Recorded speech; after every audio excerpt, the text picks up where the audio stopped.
Good evening. I'm Lisa Cox, Public Information Officer with California Interagency Incident Management Team 5. Welcome and thank you for being here. We'd also like to thank some special members of the audience. We've got representatives from Linn County Sheriff here and also some members from the Detroit Idiana Fire Department. Thank you for being here. And of course, our locals. We also, so tonight you're going to hear from Team 5 members and forest staff, but first we're going to start off with opening remarks from the Honorable Mayor Trett. Thank you.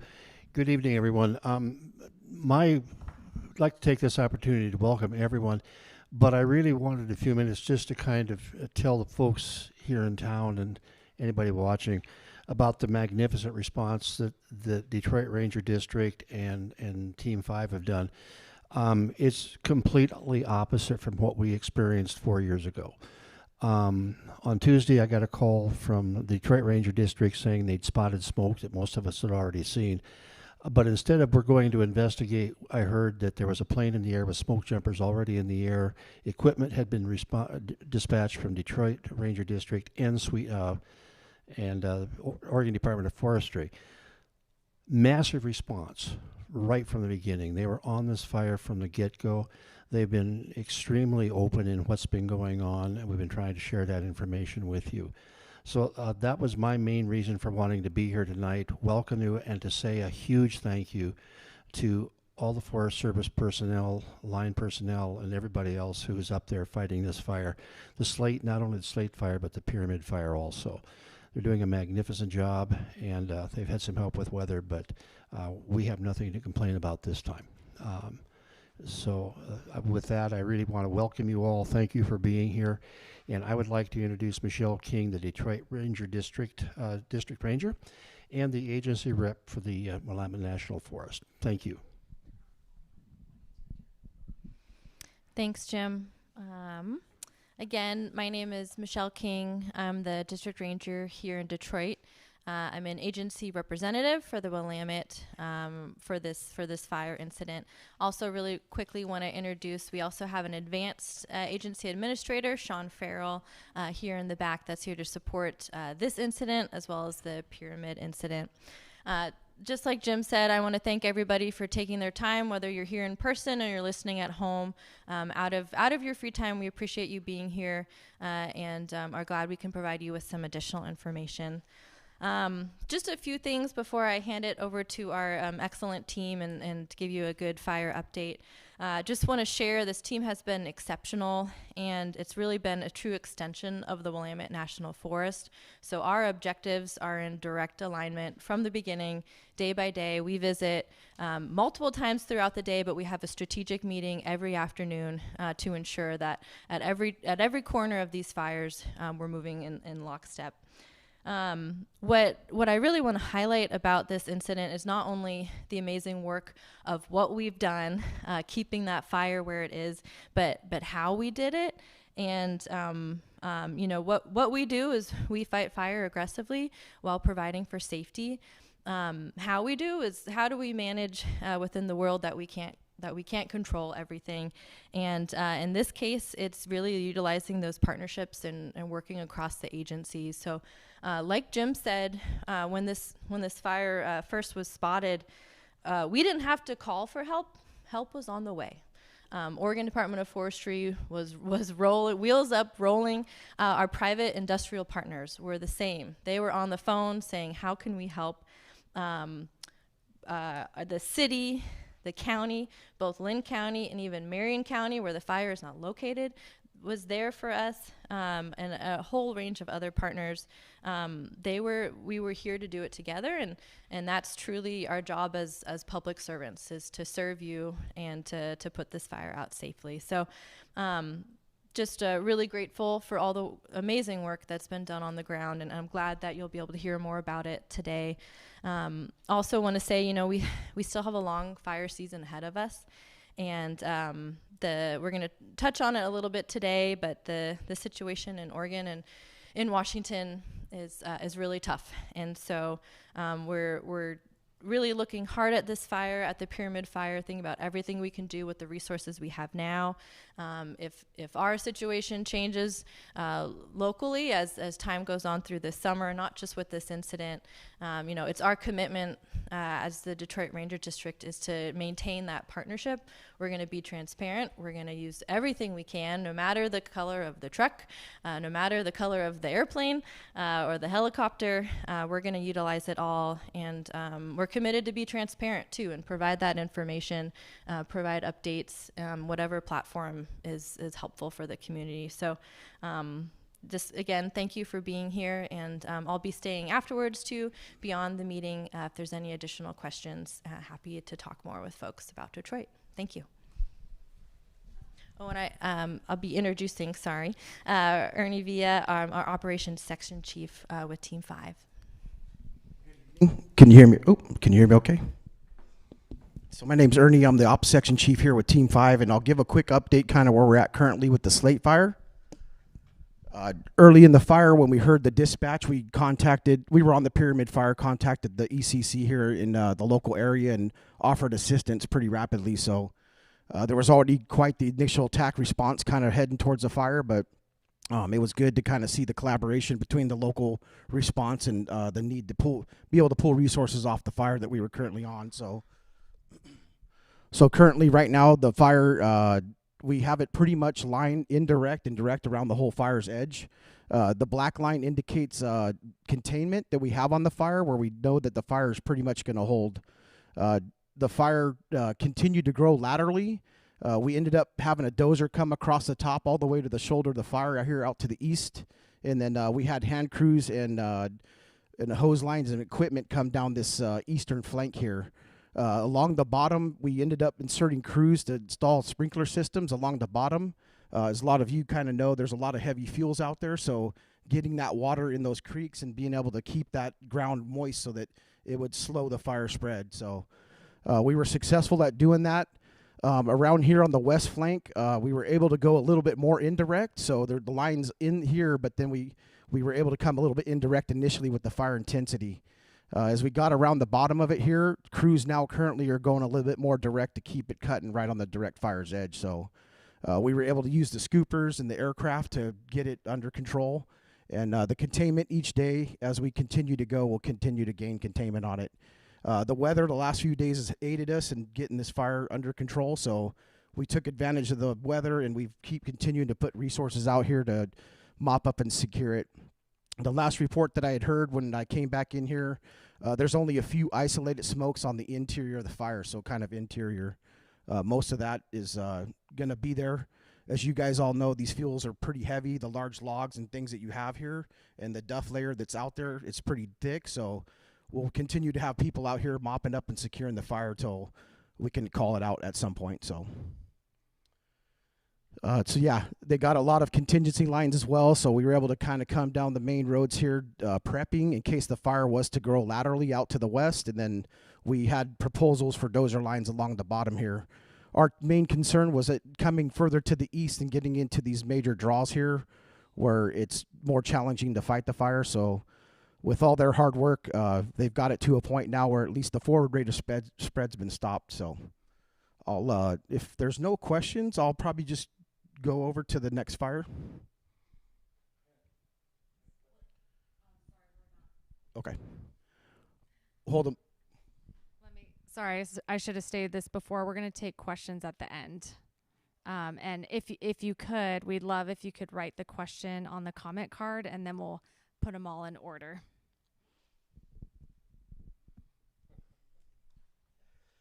Okay, so the pyramid fire is the fire that we initially took with the incident management team, and when we came in, the fire was seated right up here on the top of this knob here. They had a local Type 4 IC that was in control of the fire. He's local from the unit. He had put together a pretty solid plan, and when we took the fire, we were able to utilize his plan and move forward with implementation his initial plan. So our initial plan consisted of utilizing the road systems and around the fire. And as we continued, the more days we spent out here, we continued to shore that up with advice from the local resources that are out here on the fire. So A lot of assistance from ODF and our other cooperators that were out there. It was huge to have them out there with their local knowledge of the ground. And they're used to working in this type of area, so we utilize their skill sets to help us. I'll start off here on the north end of the fire. Out here in Division Echo is what we're calling it. This is the 580 road here. The fire made it out here. It spotted across, came across the river, and those spots grew pretty rapidly. We were able to hold it along that 680 road there, and as the fire backed towards or creeped up towards the road, the firefighters were able to extinguish the fire as it kind of hit that road. The weather we had been experiencing wasn't quite what extreme fire had looked like at the time, but we were getting mostly ground fire that was coming up to the line, so we were able to slow that down. Currently, the crews are coming down that left flank or the east side of the fire, coming down into the Pyramid Creek. They're trying to go as direct as they can coming down, and then on this dozer line, we have crews and equipment coming down as well, kind of paralleling them. As you come across the river here on the east side still, we had outshot crews, basically our most talented crews that we can get. We have 2 of them going direct along the fire's edge out towards the creek there.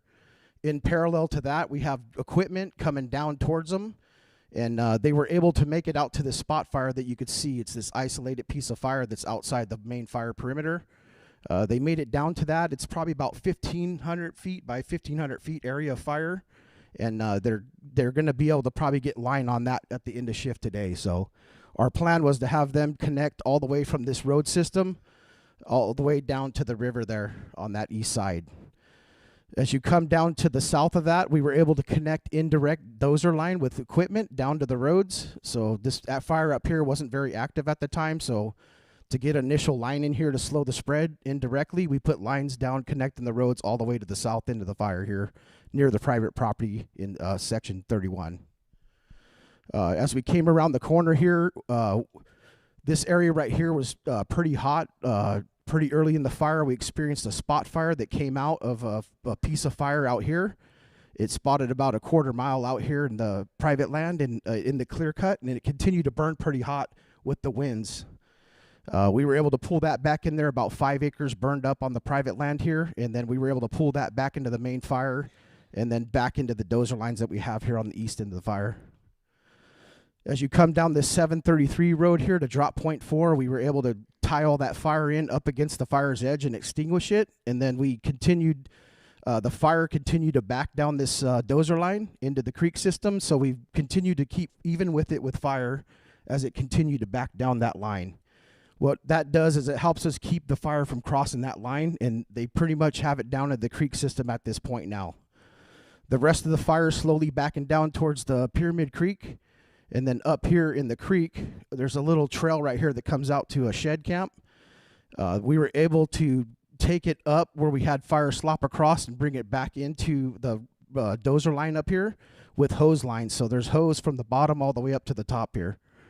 And then the equipment was able to put the dozer line in all the way up here to the road system. So what we did is we were able to cut off a lot of this area where the fire, we have it prepped, but if we'd only use it if we had to, if the fire crossed this line here. So it's more of an access road now instead of the main fire or perimeter where we're going to take the fire or hold up on the fire to the edge. But this all right here, it's cooled off, but it still continues to burn, and this indirect line right here would be used at some point if we needed to do an ignition firing operation. It's not, we're planning for it, but if we can continue to hold that down with aircraft, once we free up crews from this side of the fire, we'll have them look to see if they can go direct on that fire's edge. And then as you come down in this main road system here, it's pretty narrow. It's the 41 road. It goes all the way back in here. There's 2 bridge crossings right here. The fire's pretty much backed up against the road system, and it's holding pretty well. We were able to mop that up, and then a lot of snags in that area, so we took the fallers, and we were able to fall a lot of the snags that created hazards for the firefighters out there. So we got that piece looking pretty good. There's an indirect dozer line that comes off of this safety zone all the way down into the bridge here, so it brings the line a lot tighter to the fire's edge, but there is a little island right here of unburnt fuel. Then the line basically connects back up here to the main 508 road, and then they've prepped all these roads right here, and as they get time, as the crews get freed up, we're looking at putting crews back over here. Trying to stay direct, but there are areas where the fire's indirect from the fire's line. So overall, I think we're looking good. A lot of assistance from the ODF and all the equipment out there. A lot of good cooperation. So I think overall it's looking a lot better than it did. As we go towards the weekend here, we're getting into hotter weather, so expecting things to kind of pick up, and we'll see where we're kind of at with fire activity. I think the lowest RH that we had was around 31, and I think it'll be lower than that when we go into the weekend. So we're kind of getting prepared for that, and we got a plan to use aircraft and all the tools that we need to kind of keep it at bay. So other than that, end report. And then the fire size on the Slate fire is 91 acres and 27% contained. And then for the other fire, it's 1,156 acres and 11% contained currently. And then I believe I'm going to be passing it off to Tom Wright, the incident meteorologist. Yeah, again, my name is Tom Wright. I'm an incident meteorologist, and I work out of the Weather Service office in Medford, and I'd like to just talk a little bit about what I'm doing here first. You might be wondering, what do you need a meteorologist on the fires for? Well, I'll just start off by saying that I've been in Medford 11 years, and I've been on fires up here in the Willamette many times. Most recently was actually the Holiday Farm fire in 2020, so I completely sympathize with how you all feel. I know what a catastrophe 2020 was. And so I totally sympathize with how you're feeling. And I know what things you're worried about. People think that east winds are a swear word, and I understand why. But we don't have any of that coming right now. We usually don't start worrying about that statistically until the beginning of September. Labor Day is usually when we start thinking about those east wind events. And we don't have anything in the offing right now as far as east winds. So we can rest assured we're not having that right now. But the main purposes that I have here on the fire are safety of the firefighters primarily. And that's, I'm maintaining a continuous weather watch so that no unforeseen lightning or wind shifts or other dangerous conditions can come up and harm them. And then also, obviously, I'm here for forecasting for the tactics for the team because they want to fight the fire. And so weather is a big factor in how they can do that. So my forecasts are used to help them come up with tactics to fight the fire. And then the familiarity of it, because even though I've been here before, and even though I live in the area in Western Oregon anyway, you know as well as I do that you go around the corner and the weather's different. So I'm here to observe the weather, so I can make a better forecast if I can see it in person.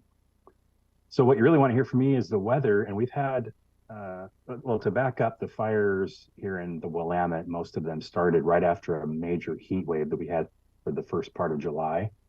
And we had high temperatures up well over 100 in the Willamette Valley and well up into the 90s in the Cascade foothills. And then we got a bit of a reprieve from the middle of July until now. And then even yesterday, we had a nice little rain up on the fires.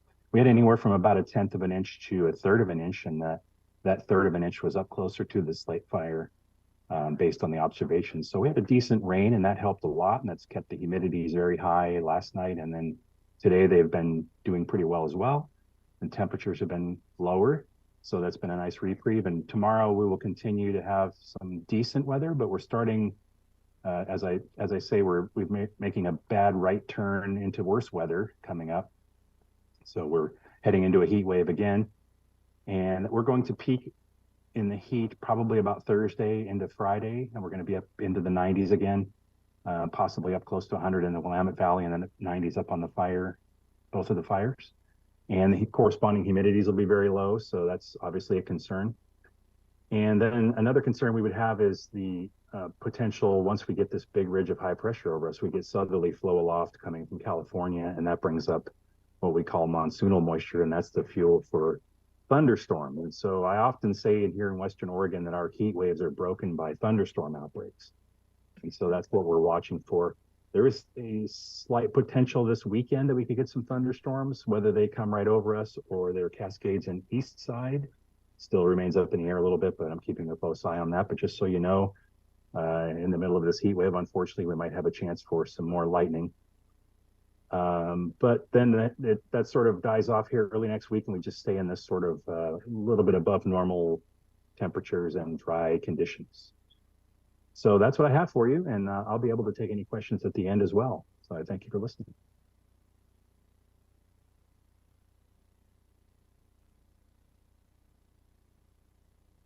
Hello, my name is Jeff Shelton, and I provide fire behavior guidance for the team. My main role is to provide two things, the speed and the intensity of the fire now and in the future. By understanding the speed of the fire, we can understand the strategy. How long do we have before the fire gets to our line? How long do we have before we need to get people out of harm's way? So that's a really big part of our strategy. The other thing is the intensity. We measure intensity in flame lengths, and you could imagine that'll help us understand our tactics, because there's different tactics if you have 1 foot flame lengths or a wall of fire, and then that allows us to get the right tool in the right place and move forward. So those are really my main two functions, and I provide guidance on a daily basis, and then looking out not just today's burn period, but a week and even further in some cases. So what I'm going to do is I'm going to share my screen and look through a series of pictures. They tell 1,000 words, and we'll go through that and kind of set the stage of where we've been and where we're going as I see it. So I'm going to share my screen here. And looks like I got my screen. So we'll start with kind of a background of where we've been here. So this is a very busy graphic. I apologize for it, but it does make a lot of sense. This is called energy release component. This is how much stored energy is in the fuels that we have on the ground. So the red line is the most extreme energy that we have seen in the last 15 years. This shows the record from April through November, typical fire season. And then you have the gray line here, which is average. Now you can see this, what I marked as the early July heat wave. This line is where we are this year with these little boxes. And you can see how we were just tracking along at average. And then that heat wave brought us up to historic levels of energy that have never been seen in the last 15 years. And of course, that heat wave, like the meteorologist said, was interrupted by the convection, the lightning outbreak. And so those fuels had been marinating in that hot, dry air and were available and vulnerable to ignition. Once that fire started, then we had a return to more average conditions. And in the last several days, you can see where our current fuel status is that we are much below average in the amount of energy release that's available on the landscape. But as you can see on the forecast, we're tracking back upwards, and we're going to return to average and likely move up into the higher categories. So the next part is I want to look at the fire history in this area. You can see where the Slate fire and the Pyramid fire are kind of in this island with very little fire history going all the way back to 2000.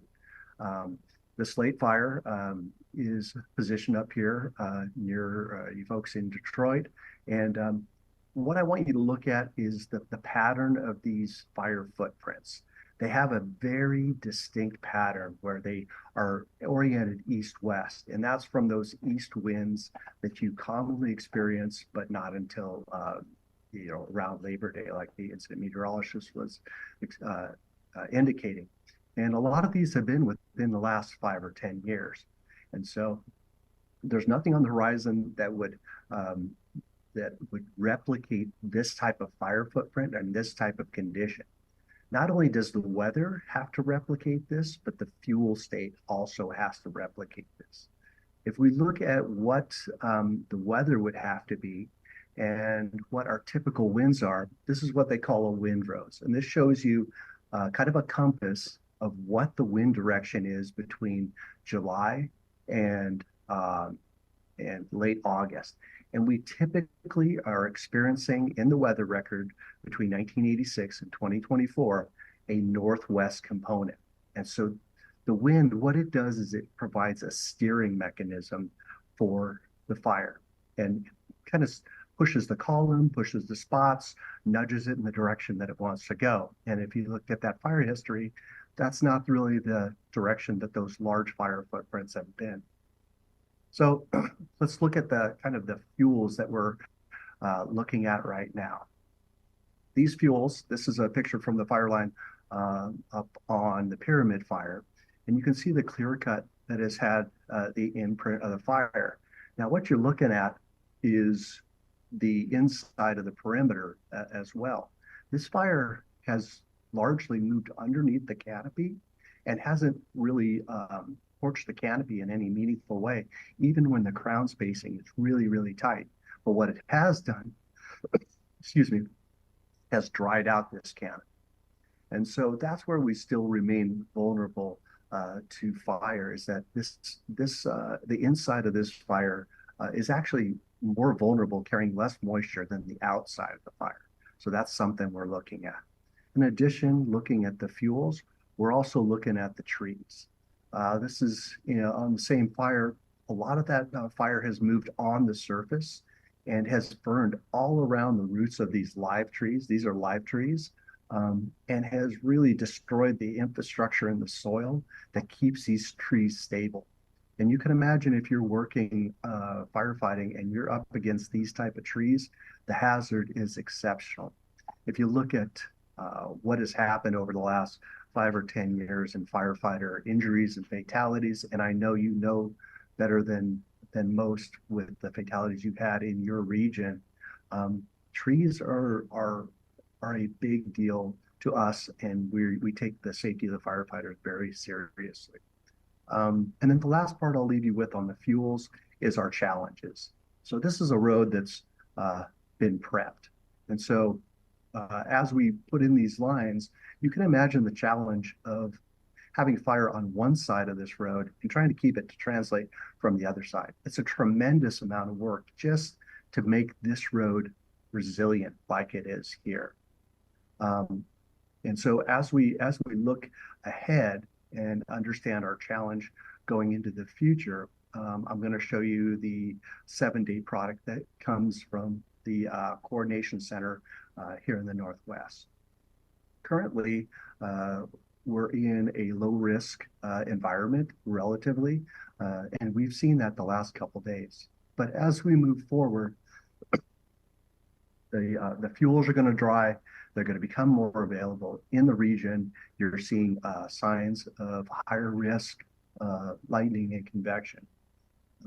As we look at fire, there's really only two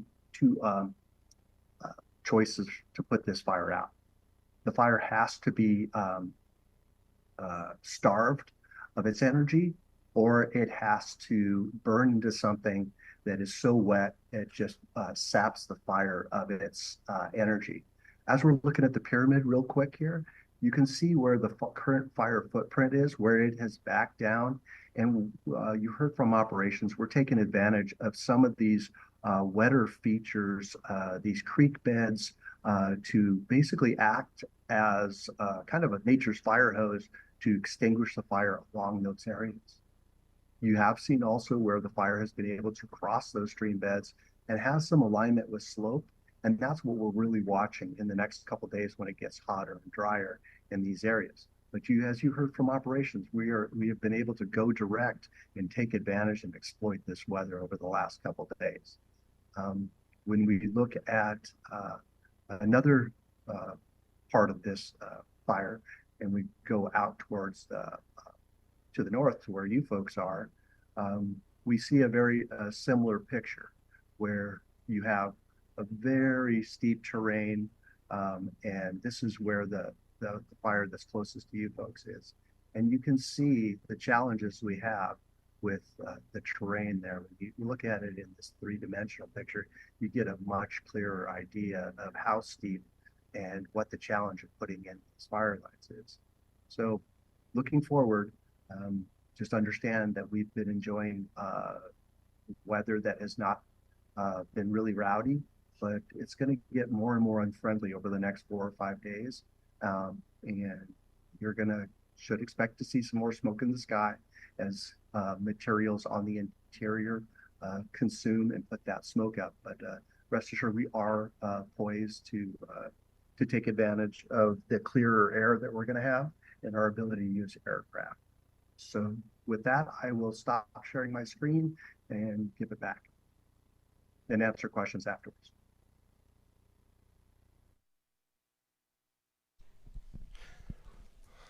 All right, good afternoon. Dustin Mueller, Incident Commander for the Pyramid and Slate Fires.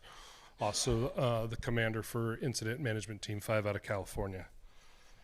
So I'm going to focus a little bit more on the Slate Fire. I think that's why a lot of you guys are here, talk about complexities, but I want to start with the story of how we got here today. So roughly 12 days ago, we were mobilized up here to help you folks out.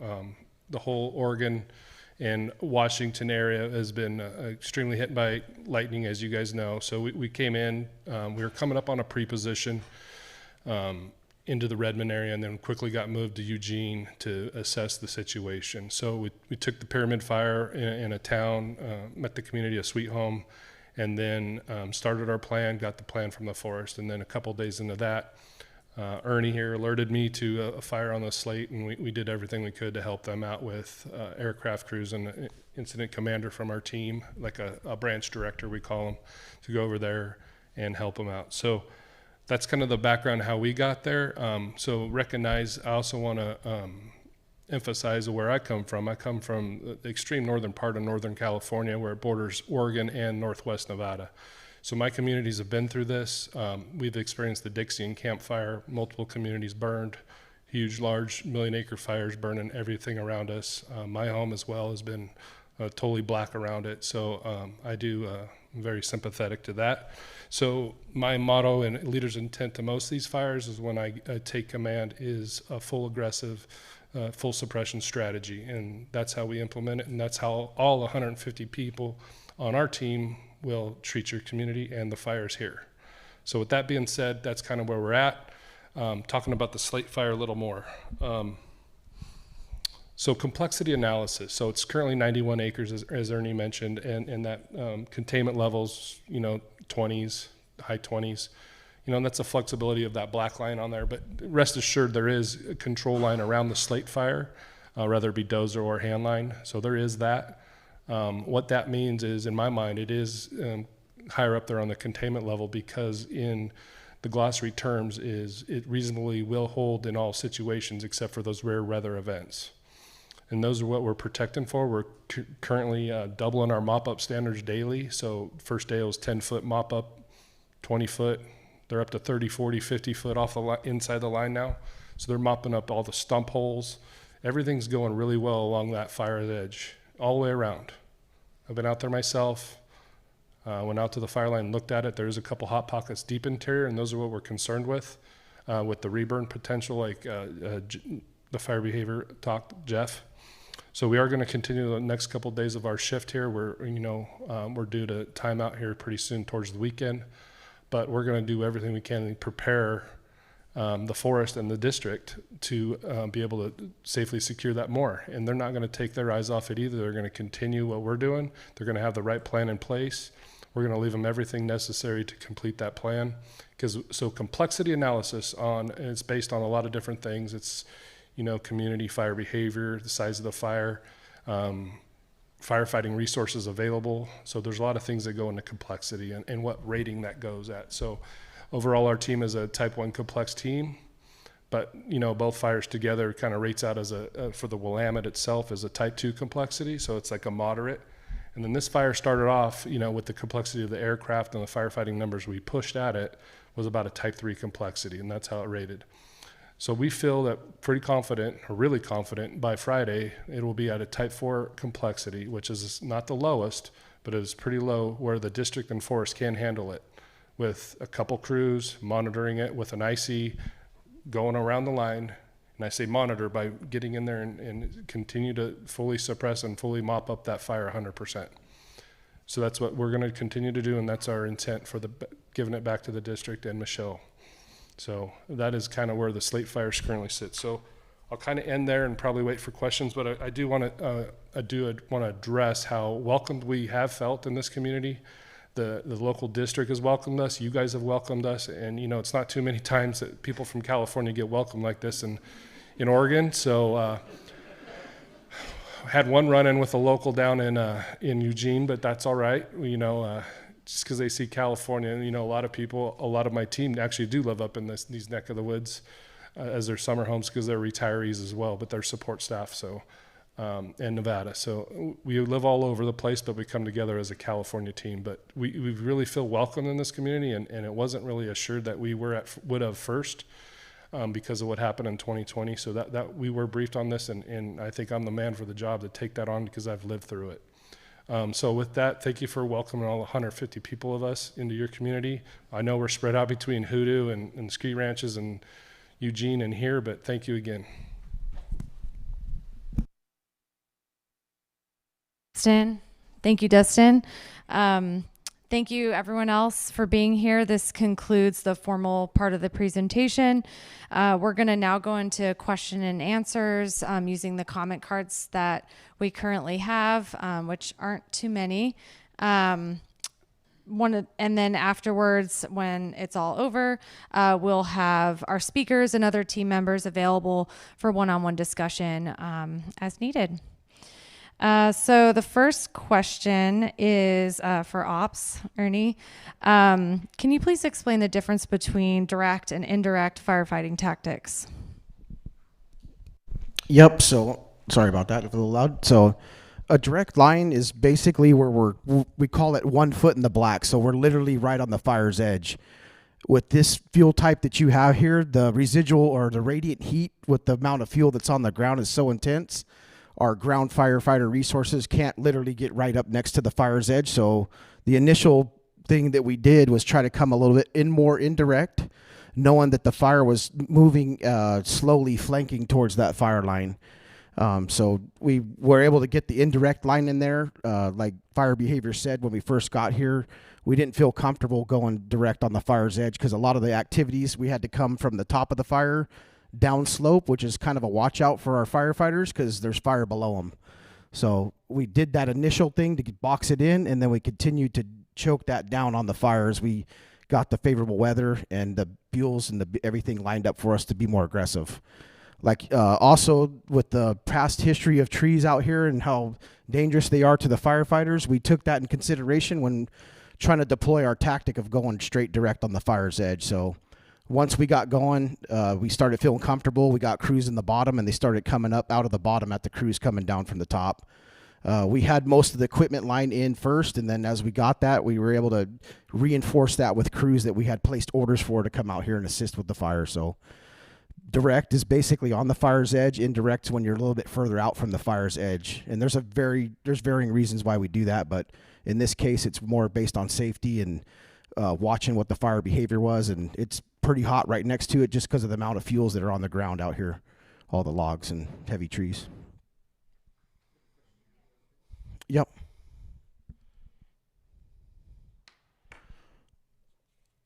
So let's see here. So this fire right here is currently under investigation. If you need when they're able to, they'll release information about the current status of the start of the fire. It is a human started fire, so it's currently under investigation. I can't really speak too much more on it. It says how many acres. So the current size of this fire here is 91 acres. So that's the total size of that footprint right there that's in the red and black line.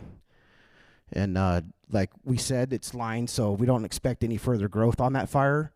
If there's areas where we still went indirect along the fire's edge, they're still they cut out a lot of that stuff there, but there may be small pieces where it's still backing towards their hand line. They did have a lot of trees in here, and when we got higher winds, they pulled people out, and we did have trees that would fall down near the fire's line, but for the most part, we're direct around the whole fire. How many people do we have on both fires? I would estimate we probably have around, let's see here, exact number, 424. So as we wrap, we kind of like look at more containment and stuff like that. We lost a few just because they're local contractors that are doing other work here too, and their mission's kind of been complete. We'll be releasing them back to their mission, and most of the fight folks that'll be out here, as they continue to time out, they hit 14 days and they go home. We order more to kind of replace them. So we've been continuing to get more resources in here, new resources as they continue here. So it's a continual flow, and it'll continue like that till the fire's 100% out.